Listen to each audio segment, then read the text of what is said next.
আচ্ছা, আপনাদের কি ঠাকুরমার ঝুলির গল্প মনে আছে? রাক্ষস খোক্কস কিংবা রাজপুত্র রাজকন্যার গল্পগুলো শুনে আমরা বড় হয়েছি, কিন্তু কখনো কি ভেবে দেখেছেন কেন ছোটবেলা থেকে গল্প আমাদের এত আকর্ষণ করে? কিংবা বর্তমানের কথাই যদি বলেন, সিনেমা সিরিজ কিংবা এই বন্ধুদের আড্ডায় গল্প শুনলে আমাদের মন ভরে যায়।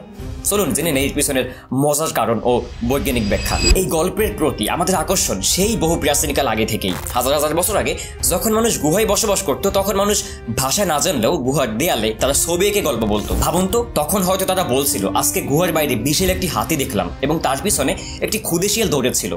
আজকের মুভি বা সিরিজের মতো তখন মানুষ গল্পে মজা পেত। আর এখন আমরা রাজা রানীদের গল্প ছেড়ে আমরা এখন সুপার হিরোদের গল্প দেখি। মানে আমাদের গল্পের প্রতি যে ভালোবাসা সেটা সেই তখনও ছিল এবং এখনো আছে। গল্প শুনলে আমাদের মস্তিষ্কে কি হয় জানেন? একটি রাসায়নিক কেমিক্যাল বিষয় যার নাম ডোপামিন। আসলে যে কোনো আনন্দের কাজ করার পর এই রাসায়নিক কেমিক্যালটা বা এই ডোপামিন আমাদের মস্তিষ্ক থেকে রিলিজ হয়। তো ধরুন আপনি একটি গল্প শুনতেছেন, এক রাজপুত্র একটি জাদুর পাথর পেল। তো তখন আপনার মস্তিষ্ক কল্পনা করা শুরু করবে জাদুর পাথরটি দেখতে কেমন, কি জাদু আছে এই পাথরে। বা আরেকটি গল্প হয়তো শুনতেছেন যে রাক্ষস আসবে, তখন আপনার মস্তিষ্ক আরেকটি কেমিক্যাল রিলিজ করবে যেটা হচ্ছে অ্যাড্রেনালিন। এই কেমিক্যালগুলোর কারণে এই অ্যাড্রেনালিন, ডোপামিন আপনার মস্তিষ্ক ওই গল্পের ভিতরে আরো ডিপলি ফোকাস করতে পারে। আরো আমরা এক কথায় গভীরভাবে ফোকাস করি গল্পে আরো। তবে গল্প শুধু আমাদের আনন্দ দেয় না, এটি শেখারও সবচেয়ে কার্যকরী উপায়।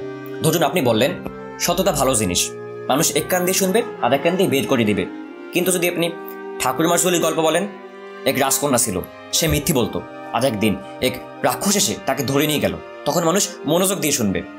তো এই কারণে গল্পের মাধ্যমে যে কোনো তথ্য বা জ্ঞান মানুষের মস্তিষ্কে 22 গুণ বেশি মনে থাকে। তবে গল্প শুধু আমাদের শেখাই না, এটি আমাদের মধ্যে সংযোগও তৈরি করে।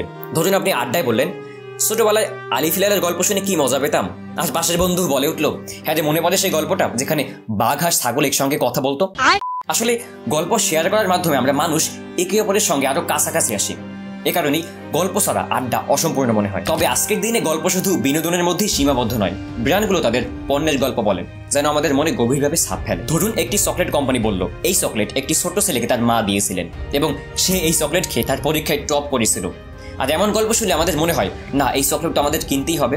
ঠিক যেমন মুভি বা ওয়েব সিরিজের মতো গল্পগুলো এত গভীরভাবে আমাদের প্রভাবিত করে, কারণ তারা আমাদের গল্পের জগতে নিয়ে যায়। গল্প আমাদের জীবনের মানে খুঁজতে সাহায্য করে, শেখায় আর অন্যদের সঙ্গে সংযোগ তৈরি করে। তো এখন বলুন আপনার প্রিয় গল্প কোনটি?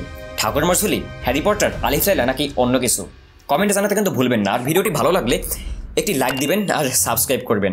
আর ততক্ষণে আপনার প্রিয় গল্পটি আরেকবার মনে করুন, কারণ জীবন নিজেই এক অসাধারণ গল্প।